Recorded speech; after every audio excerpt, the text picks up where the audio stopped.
Hello everyone! Welcome to the David Salon YouTube channel. We are here sa David Salon Academy for another hair makeover. Of course, we invited one of our top stylists from one of our branches.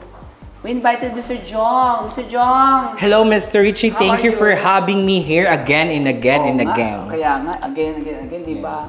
Okay, Mr. Jong, meron tayong special model today. And ngayon is, ano naman ang ating model? Lalaki, male model for a makeover. So, syempre guys, hindi lang puro babae mini-makeover. Mini-makeover din ng mga lalaki.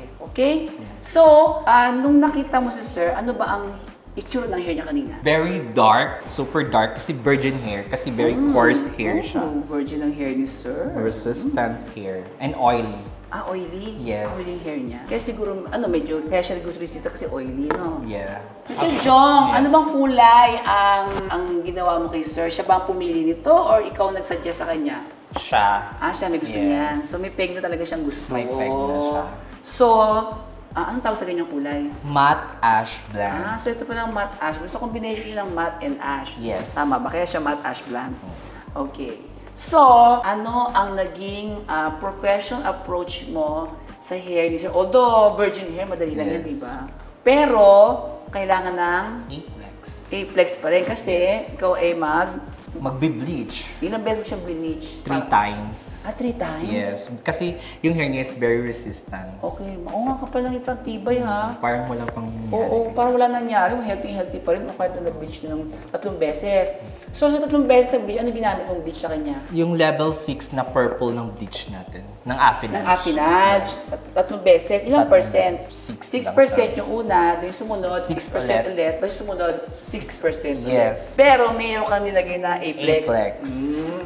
Kaya pala matibay ang buhok, no? Yeah. Bakit ka ba gumagamit ng Aplex? Para manatiling healthy yung hair. Yes. Tsaka to keep the integrity. Hindi siya mapuputol. Yeah. Yung ma-prevent natin ng mga hair breakage. Okay? During the process and also, pag nasa bahay na siya, di ba? Okay.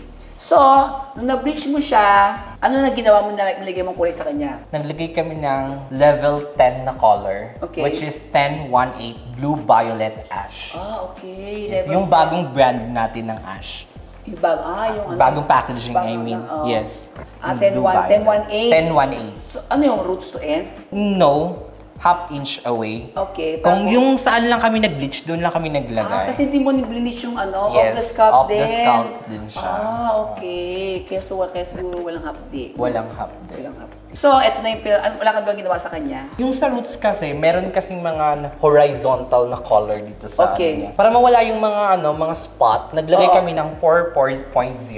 4.4. Very natural blend. Okay. Para medyo to. Yes. Mawala yung line. Lining. Demarcation line. Parang blending. Yeah. Okay. O kaya ang ganda. Well, Brent, kahit sabihin mong half inch o yung application mo, para rin siyang ni roots to end. Yes. Diba? Kasi kahit yung roots niya nag-light ng konti, After niyan, wala ka bang ginawa? Yung kulay wala na, kulay lang. Kasi medyo, ang ganda ng hair niya. Oo nga. Tsaka kasi naglagay na kami ng Aplex. Oo, tsaka oily na siya. Kung ihahabi mo, oily na naman, diba? So kapag ganyan, nagre-recommend ka ng mga shampoo kasi na for oily, ganoon. Yes, meron ba tayong ganyan? Meron. Okay. Available sa David Salon? All nationwide. Okay, very good. Yes. So guys, yung mga male client natin, you want to have this kind of color, you can visit any of our 200 branches nationwide. And if you want na i-visit si Mr. Jong sa kanyang branch, yung mga nakatira dyan sa mga bandang south, you can visit Mr. Jong. Mr. Jong, please invite them. If you are near to my branch, just visit at SMBF Parañaque City at 3rd floor. 3rd floor po. Yes. Okay. And please don't forget to like, share, and subscribe to David Salon YouTube channel. And don't forget to click the notification bell para lagi updated sa mga bagong upload na video. Bye!